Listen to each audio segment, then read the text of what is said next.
Let's start our circuit diagram.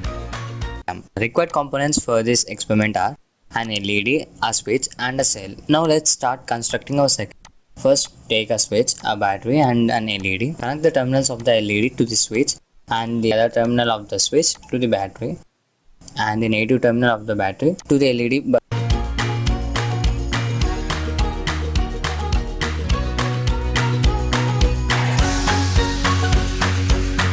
Our circuit construction has been completed. Now let's see the output.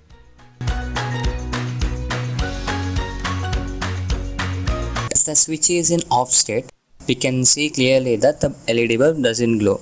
As we know that current flows in a closed loop, the switch was off, it was an open loop, so current doesn't flow.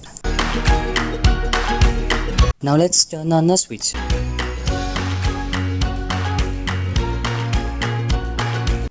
We see that the bulb glows. As the switch is on, we completed a closed loop and thus the current flows through it and the bulb glows. That's it guys, we completed the experiment. Thanks for watching.